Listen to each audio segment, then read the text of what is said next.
No primeiro episódio de Jurassic Park, a Evolução, a gente entendeu o impacto que essa série causou no entretenimento, na cultura pop e na vida das pessoas. Agora, a gente vai entender como a franquia revolucionou os efeitos visuais em Hollywood. E para isso a gente veio aqui na ILM, em São Francisco, para conversar com as pessoas que criaram os dinossauros do primeiro filme, do segundo e também dos novos filmes da franquia. Se prepara aí porque tem muita história que nunca foi contada.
Pra mim, foi muito marcante, assim, né? Quando tem só a cabeçona do T-Rex destruindo o vidro do carro com as crianças, toda essa sequência, pra mim, isso é incrível. Cara, eu lembro o terror que eu tava dentro do cinema, assim, morrendo de medo. Meu maior baque foi o medo. The hairs on the back of my neck raising, seeing a dinosaur.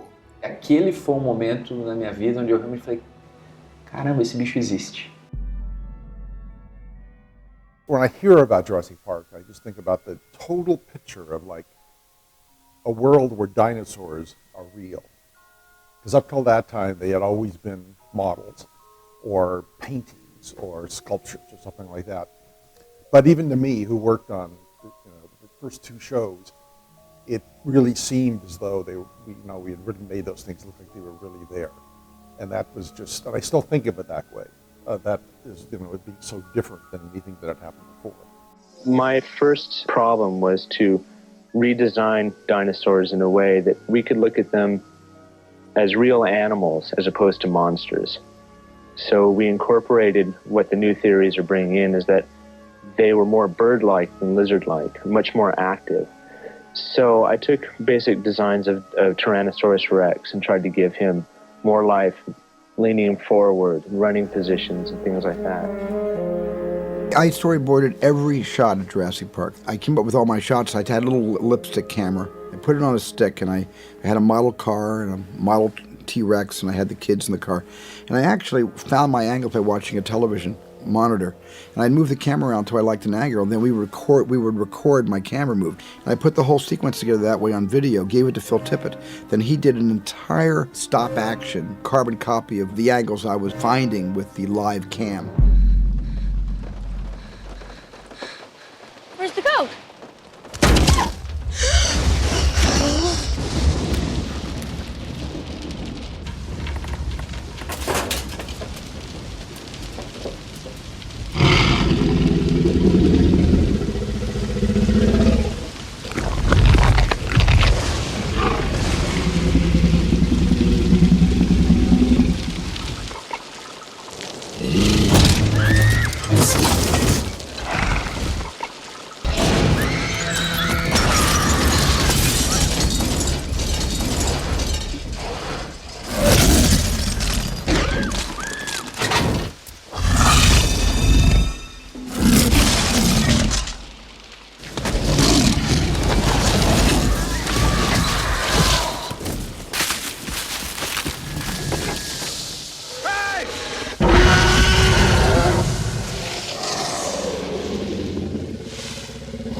build a dinosaur and make it look real.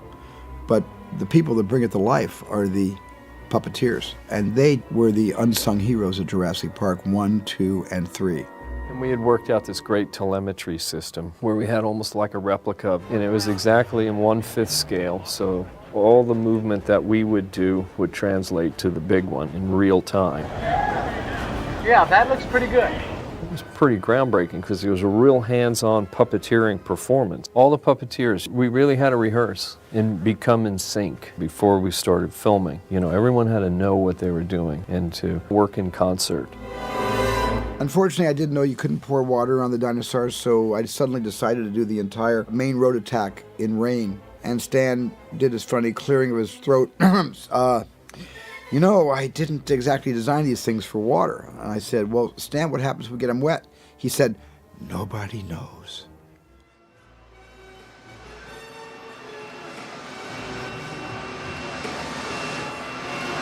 It's all for you, Stephen. Because we love dinosaurs.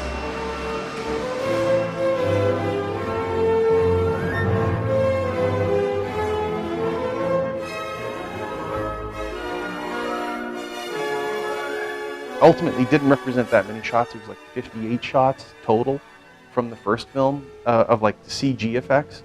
But those 58 shots were so important and so well designed as far as like a transition between animatronic and CG, but also in the iconic poses, like when it breaks out between the fence and roars, the way the raptors would like, you know, jump up and snap at the young girl.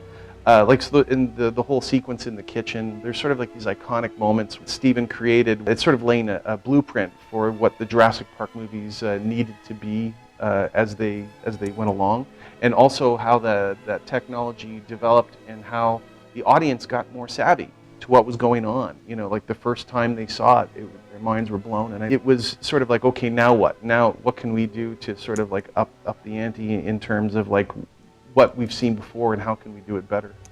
On a technical level, it meant that work that used to be done, if it were being done stop motion with a sculptor that would sculpt over the armature, and then you'd make a casting of the armature by a mold shop, then you would cast that later on with foam rubber, then you would take that out of the armature, you would have to paint it to look good, then you'd have to get all the lighting gear together and build the model set and put it in the set and comp it into the background. That all had to be done by people who were specialists in each of the different fields. However, in a computer, one person with one box can actually do it if they know how to do it.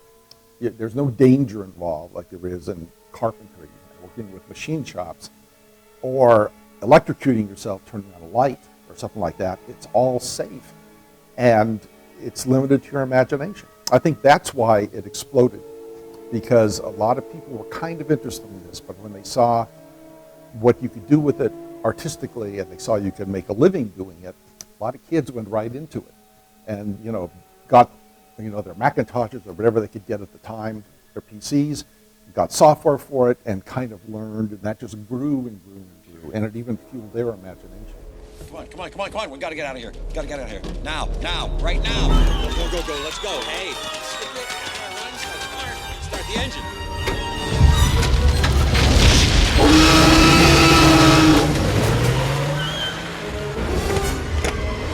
Must go faster.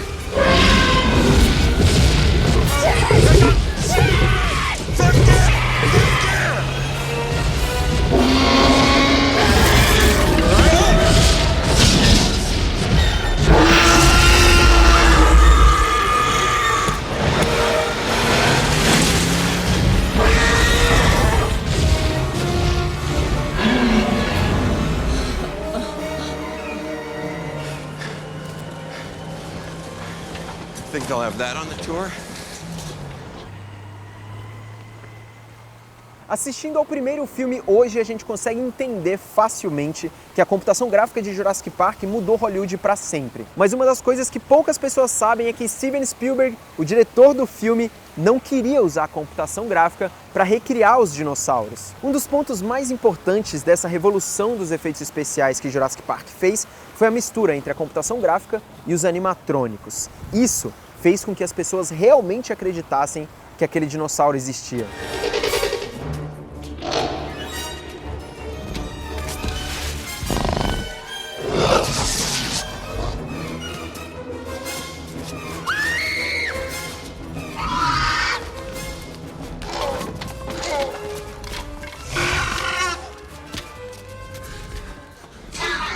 The scary thing about Jurassic Park is we weren't seeing these shots finished until we were well finished with shooting the movie.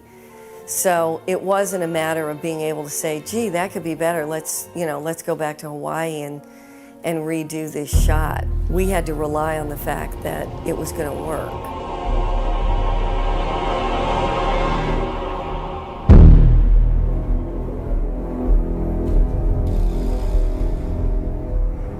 Phil Tippett was hired to do stop motion dinosaurs, and Stan Winston and his group were hired to do, full size partial dinosaurs that could do everything that they could do. They couldn't really walk, but they could move around and stuff like that. They could kind of cheat walking in certain cases, but they could do it, and the actors could act with them, and they could move and everything.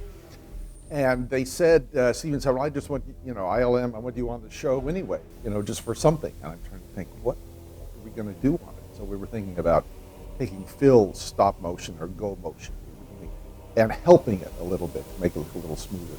And Phil did some tests and we did some tests and it did help a little bit. But it was never really enough to break through as like, here's something you've never seen before. It just helped the puppets look a little less like puppets.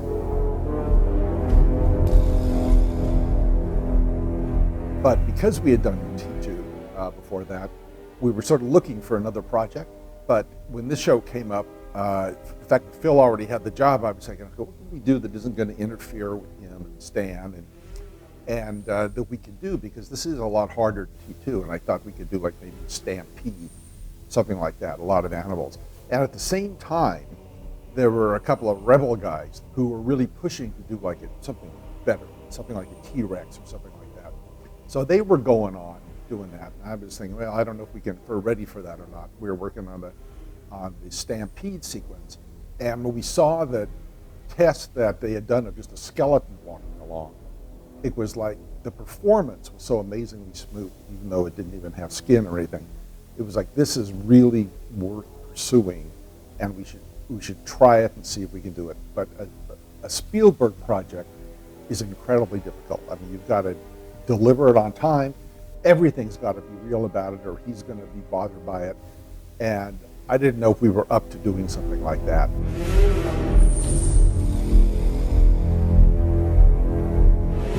So we did test slowly to see if we could do it. And finally, when we turned a Tyrannosaurus Rex walking along, and we did a stampede of Gallimimuses, it seemed like, yes, we could do it. And then I talked to Steven about that, and he said, okay, but that meant that Phil was sort of out of the project, or at least for stop motion. But I made sure we kept him in for directing the dinosaurs and also as an animation unit, because he had a lot of great puppeteers who'd done stop motion. And I wasn't sure about our animators, if they could handle it or if it was going to take too long, but it didn't hurt to have these seasoned stop motion animators. So for Phil's unit to work, we made we called the DID, the dinosaur input device. We also used to call them Waldos, which were like armatures with potentiometers attached to them, and we made it in the shape of a T-Rex. So any one of them you could move into a certain pose, and that would put that pose into the computer. So that was a way for the stop motion guys who were used to handling things could animate in the computer, and it just totally worked out. Then that mixed with the live action stuff and Steven's direction, you just look at it and you think, oh, it's all real.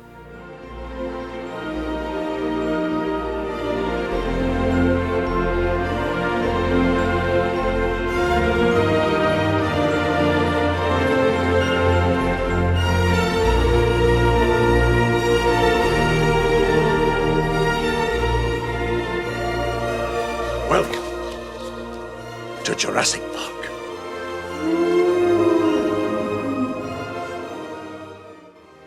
Eu acho que é ali onde você realmente entende o filme. Então, chegando como a gente chegava meio cego, você fala, sei lá, vai ter uns bichos, não sei. Né? Mas ali, quando você realmente vê um dinossauro de verdade pela primeira vez, você não lembra do filme. Você lembra da sua vida, você lembra de toda uma época da sua vida, sabe? Isso é o mais legal. Eu acho que é isso que separa de um filme que é bom de um filme que é inesquecível. O que ficou na minha memória é aquela cena da cozinha, que eu acho que é uma cena muito emblemática, né? Assim, eu acho que tem várias coisas ali. Primeiro que tem a questão das duas crianças, né? É com quem a gente se identifica e simpatiza imediatamente, né? São duas crianças que estão lá naquele parque, que é uma ideia maluca, que parece que tá tudo bem, que tá dando certo, os dinossauros são lindos, fofos e amigáveis, e de repente tem o T-Rex, né, invocado e tipo começa a querer matar todo mundo. E aí tem aquela cena que é na cozinha deles tentando se livrar, nos Velociraptors que estão ali.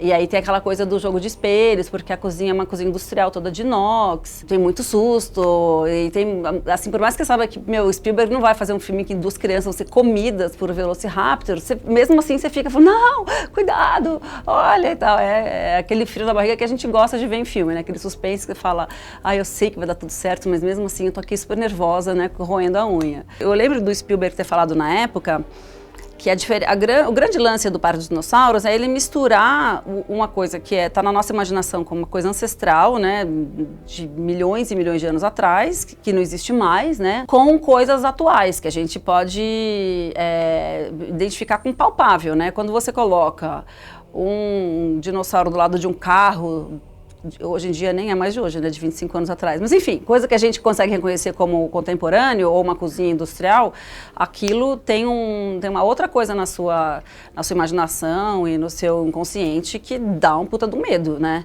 Diferente de você pegar um homem da pré-história que tá lá nas cavernas, tipo, lutando com um pedaço de um tacape tentando matar o dinossauro. Você fala, tá, legal, mas assim, o medo é outro, né? Então esse foi o grande lance, assim, dele botar os dinossauros hoje. I didn't want these kids attacked in the jungle. I wanted these kids being attacked in the world of the familiar. And so it was very important to me that there were little iconic references to things we can see in our own homes in that sequence to put those kids in jeopardy. In the kitchen scene, Stan and his guys created the most extraordinary raptors. And they operated very much like puppets. The raptor was real personal for me. I was in a suit, as Crash was too, but I'm the one that comes into the kitchen and it hoots for the other one to call, and then Crash comes around the corner. So we trained to be in these suits, which were pretty crazy, actually. John Rosengrant and I were both, tucked inside these things, and it was exhilarating but torture at the same time. It was kind of scary because there's that claustrophobic kind of feeling, and there's a little monitor in your face, and that would go out, and so you'd be blind and just kind of hoping you're doing the right thing. Right now, you're looking at a kind of an elaborate test of a neck mechanism that Stan had come up with. It was very clever. You can see Stan's kind of working on, with me, part of this chicken head bird-like movement. And inside of it, I actually had rods that controlled the basic head move and tilt and turn. And so all of this was being refined during this process. And the idea was that the eyes and the jaw and the arms on it would end up being radio controlled. But here's the beginnings of getting that sort of bird-like head movement. Crash and Stan are joking around with, but what we were doing is trying to work out the range of movement. And Stan's doing other things.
I didn't know anything about velociraptors until Michael Crichton introduced me to his velociraptors. And Michael did tons of research, as he always does for all of his projects. So he really wanted those velociraptors to be smart, like dolphins with claws and teeth and rending power, you know, and he really created these awesome villains. I will never forget when we did the scene in the basement when I turned the lights back on, and this guy comes out at me, and I turn and see him. Push it.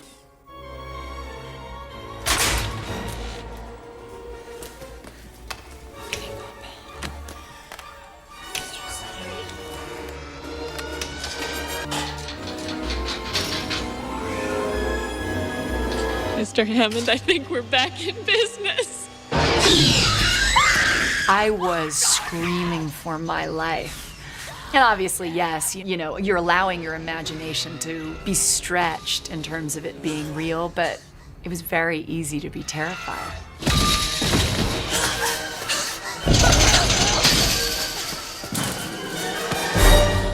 Oh, Mr. Arnold.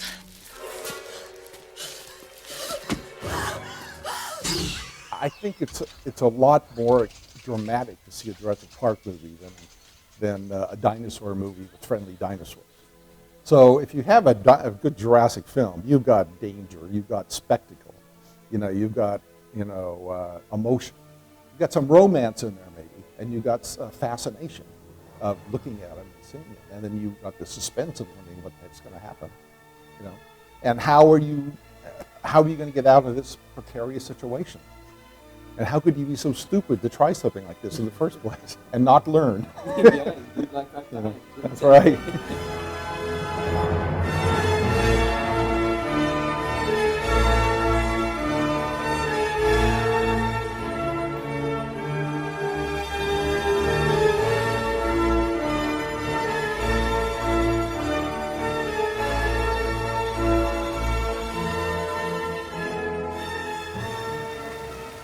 Além dos dinossauros, existe muita coisa em Jurassic Park que ainda encanta as pessoas. Conversamos com os produtores, com o diretor e com os atores do filme Jurassic World, Reino Ameaçado, para procurar entender qual é essa receita. Não perca, tem muitas outras histórias no último episódio de Jurassic Park, A Evolução.